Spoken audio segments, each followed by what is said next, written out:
Guess who's back? Back again. It's 1876 in Park, and I am one of your co-hosts, Kari G. Big Silv is not here with us today, but we have a very special co-host that's joining me today. He's a model, he's a stylist, he's a campus sensation. I got Mr. Davon Cox right here next to me. How y'all doing, man? I'm happy to be here on 1876 in Park to converse with y'all about some music, talking about the Grammys. We got a few questions to throw around. For sure, for sure. So let's get into this Grammys because it's about that time. Definitely it's November. It's getting a little brisky out there. Definitely getting brisky. February's approaching. Yeah. Look. I need to put a beanie on too.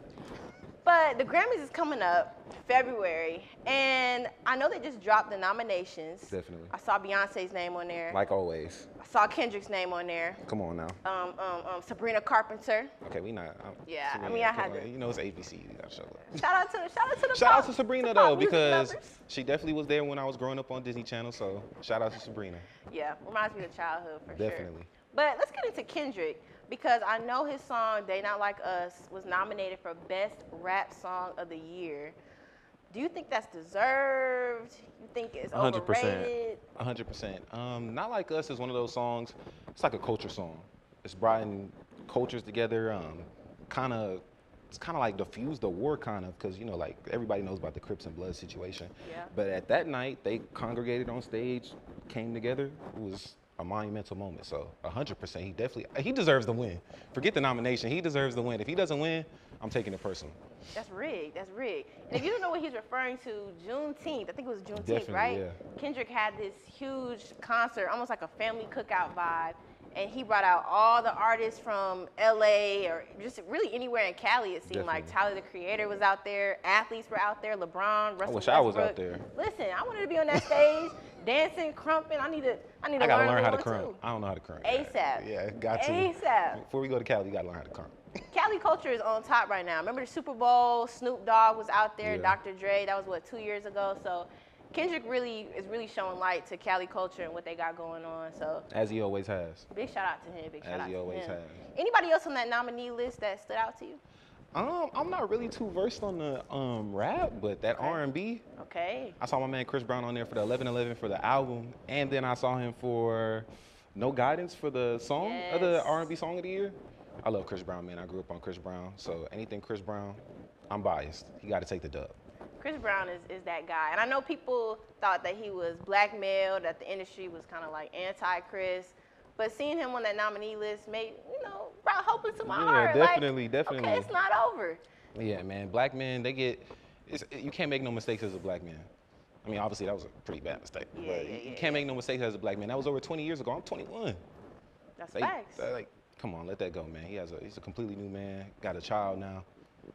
Cut him some slack, man. Right. Look, he's a new person now. He's still Chris Brown, He's still Chris Brown. I honestly feel like Chris Brown's an alien. He has too many talents. He can act, sing, and dance at the top level. And I know he's an artist too. Like, he be doing graffiti and like painting and stuff. Exactly. Makes sense why you like him. Cause I Not too much. Triple threat Just a little bit. vibes. Just a little bit. Yeah. So we got Chris, we got Kendrick. We mentioned Sabrina Carpenter a little bit. Now, overall, the Recording Academy, the Grammys, how do you feel about them? Do you feel like we should really look at these award shows as being that serious and really playing a part into who we choose and don't choose to listen to? Or is it like how Kanye, he pissed on his Grammy. Kanye don't give a flip about the Grammy. So what stance do you take when it comes to these award shows and specifically music award shows? I honestly believe the award shows don't matter. Honestly, it always comes down to the people's champ, who the people want to win, who the people root for, and who the people listen to. That's always what it comes down to. I always felt like when it comes to the award shows, it always was higher ups that really didn't listen to the music, making the decisions, and they're not part of the culture. And everybody knows the culture makes the decision when it comes to stuff like that. So I don't really pay attention to the awards, especially after Travis Scott lost to Cardi B in 2018. That's when I knew how you lose the astronaut. That's when I knew. I was like, yeah, something's off. But you made a good point how the higher ups are a little kind of distant from the culture. That's why it's important that we need Black and just people of color who are in those boardrooms making those decisions that are maybe a little bit more tapped into the culture, the underground scene, and really what the kids, what the youth want to hear. Because the youth really make music go around. You go to these concerts, it's youth in those arenas, it's youth in those rooms. So our voices matter. You know, we hold value. If it was up to me, I would leave it to a majority vote. Like, y'all vote.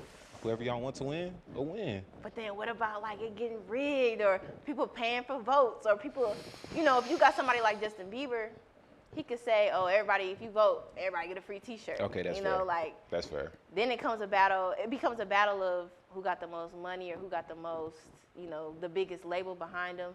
That's kind of another topic that maybe we should go into. Definitely. Independent versus being signed.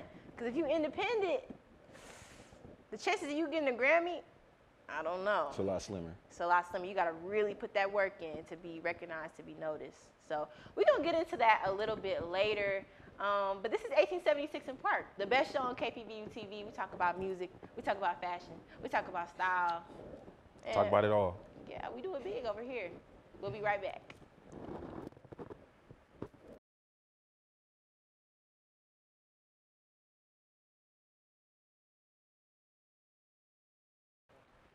And we're back. So, Kari, I got a couple questions for you. Okay. Obviously, we go to PV, one of the most well-known HBCUs, but mostly what it's known for is its homecoming.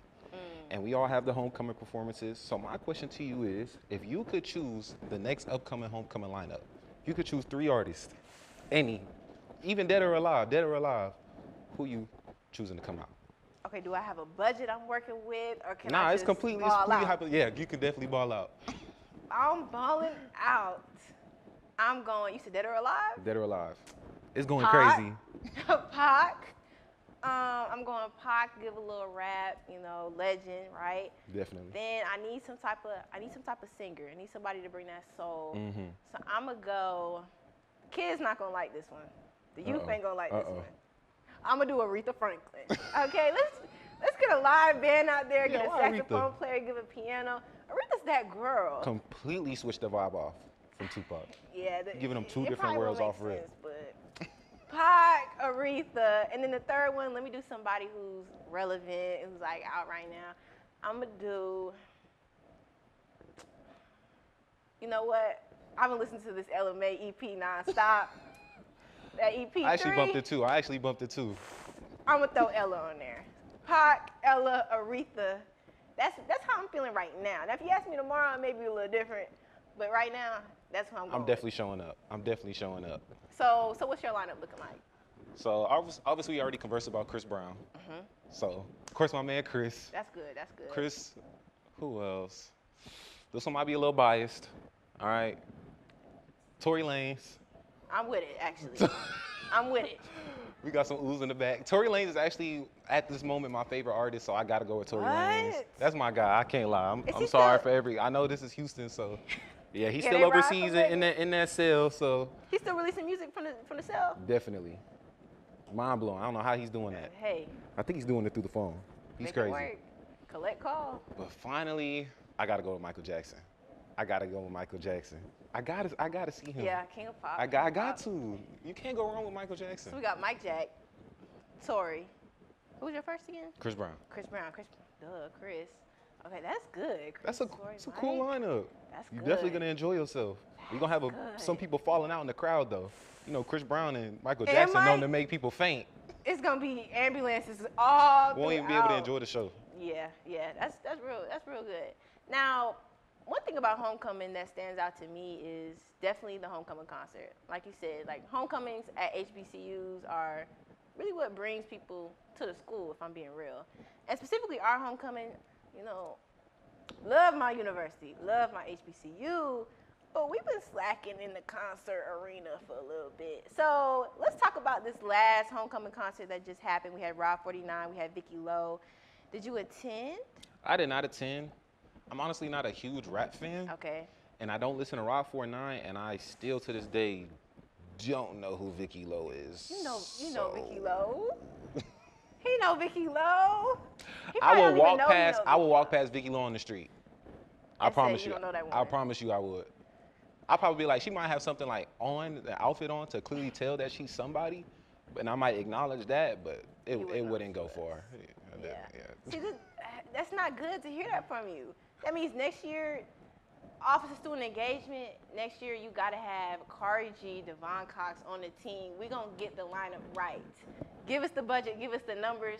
We can make something shake. Definitely make something shake. We can make something shake. We can bring Pac back. We can bring Aretha back. We can get Michael Jack. We can get Chris. Like, we got connects. Little do they know, we really can make something shake. Connection strong. Don't sleep. For sure. So what else you got for me? What else? So the next question is, damn, what is the next question? It's okay, they can cut that. What is the next question? My next question is, so today, 2024, Okay. who do you feel like is the most influential artist of this time? Let's say last 10 years, last 10 years. That's some big words you're using. Most influential artist in the last 10 years? You know, off rip, I want to say Beyonce. But I feel like that's basic, you know? Cause that's Why what Beyonce though? Because I feel like that's, you know, she been dominating the award shows and most nominated artists here, most nominated artists there. Her performances are top tier. I haven't been able to go to a concert myself, but just watching the videos back, I mean, she really puts 110% into production, you could tell. So, you know, I want to say Beyonce just like off bat. But after doing some more deep reflection, I'm going to have to go with that man from Chicago. That 2 letters, Y-E, yay. I'm gonna have to go with Kanye. I'm a Kanye supporter. I'm a Kanye fan, if you would say. And I feel like Kanye's been very influential really throughout his entire career. But just focusing in on these last 10 years, I mean, he switched whole genres. He was over here nominated in gospel categories. People just don't do that. So Kanye, all day. I definitely agree. I honestly feel like Kanye is the Thanos of the rap game. Because I like that. he has his hand in every pile. He had Adidas. He even said something anti-Semitic and bounced back. I didn't even know that was possible, especially in the entertainment industry. So, yeah, Kanye's a wizard. Kanye's a wizard. If I had to choose, I probably would have to say, Playboi Carti.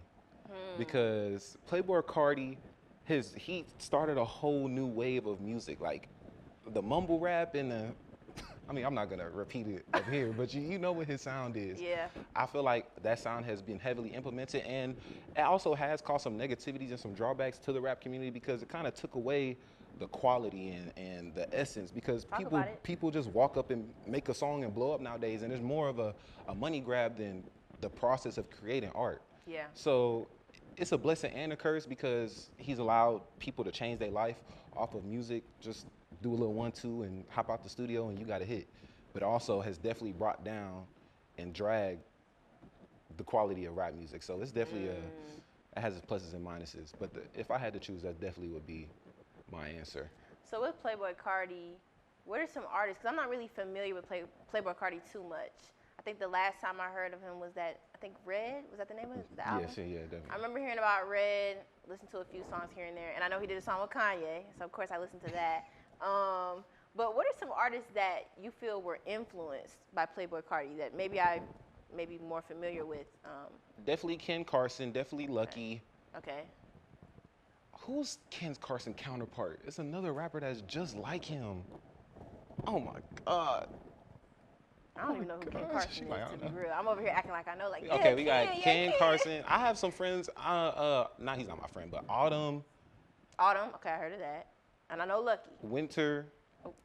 No, that's not Fall, his name. Spring, Summer. Okay, no. All love to y'all. I'm going to listen to y'all music when we get off. But yeah, definitely Lucky, Ken Carson. That's exactly what comes to mind. That's what comes to mind immediately. And I respect Lucky. So the fact that you said that, maybe I'll give Playboi another shot. You know, because I was Baby, he's on right now too.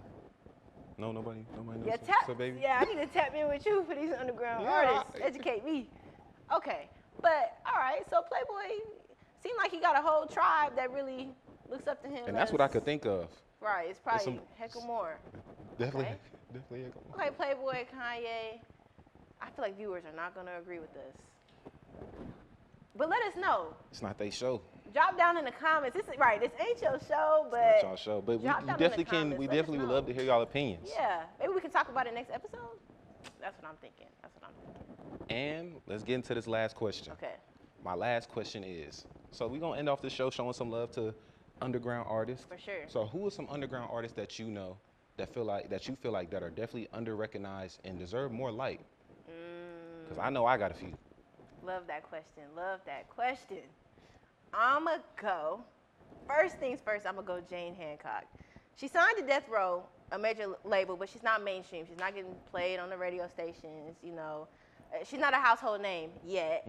So I'm definitely gonna show love to Jane Hancock. She's soulful. She writes her own music, which I respect. That's rare. Yeah, that's like, rare nowadays. Yeah. You singing good and you writing your own songs. Like you already got my ear. So I'm gonna go Jane Hancock. I'm gonna go Lil Russell. I don't know if you heard of him. He just got an NPR Tiny Desk episode. We actually talked about it a little bit last episode. I love Tiny Desk. I'm gonna have to check that out. Yes, he's gives me that old school hip hop vibe, and that's what I miss. Cause I do listen to '90s hip hop every now and then, but I want to listen to current hip hop that's not always talking about the same things. You know, that's a little bit more positive, a little bit more happy-go-lucky. Like, don't get me wrong. If I want to get in the zone, I'll get in the zone. But I also want to just chill out, just something a little lighthearted. And Lil Russell gives me that. And then I do want to give a third. Let me think. Let me think. Come back to me. I'm gonna get somebody that I can drop at the end. I'm gonna speak on how you said you feel like music has definitely like digressed. How you said we all know rap music's not the same. It's a lot more raunchy. The quality's not as good, and they're really talking about a whole bunch of nothing. Yeah. So that stuff like that breaks my heart, man, because rap music is really ours. It's really the black communities, and to see what it's come to, it deserves way more than that. Rap is huge. Rap is art, is culture, and I'm not gonna say that's all we got, because we definitely have R&B, and that's we got every music genre. We really do have every music genre, whether you know or not. Yeah. But yeah, rap. Just wish rap was in a different place right now. But here's the thing about it, though. I feel like, you know, you mentioned a good thing about underground artists, because we have rappers or hip hop artists who I feel like are elevating hip hop as a genre. They're just not getting shown no love. They're not getting played on the radio. They're not getting a million views on their music videos in one day where other artists are. So I think as fans, as young people, like we kind of mentioned earlier, we're filling these arenas. We're the ones pre-saving these songs. So like if we dedicate our time and our efforts and our money to artists who are caring about their craft and not just feeding us whatever, then we can change the state of hip hop, or we can change the state of music and black artistry, I would say. You definitely right. I love that mindset. Yeah, trying to be positive. You're right. But I don't think you ever gave your artist. Like your artist I would do. So my boy's from Houston. I have two from Houston. These are my personal friends. Okay. First is my guy Balaji. So he makes like R&B, trap, soul music. Right. And then he also has a collective that he's a part of called Palace Floor. Honestly, I met him at a video shoot because I model, and I got invited to be a model for his shoot, or for his video, I'm sorry. And it turned out great. And as I was there, obviously he was playing his music, and I was like, bro, who is this? He's like, it's me. Bang. I'm like, it's you? Sheesh. And I'm the type of person, when I say I like somebody's music, I genuinely like their music. And I'm gonna go down that rabbit hole. I'm gonna go down that rabbit hole, and I'm gonna listen to all your songs. And I haven't really found a single song that I dislike. So I love R&B music, and he makes really good music. And my second artist will have to be another Houston native, my boy Lil Chica. I know that the name's kind of a little off-putting. Okay, Lil Chica. Lil Chica, he's UH-based. Okay. He raps. He has a very unique sound. He engineers in his room. He makes his music himself. Tight. And I love his creative process. I love his energy. So shout out to Chica, man. Blow them boys up. They definitely deserve the recognition. And hopefully they get to where they're trying to be. Shout out Chica. Shout out Balaji. Balaji, yeah, Balaji. Balaji.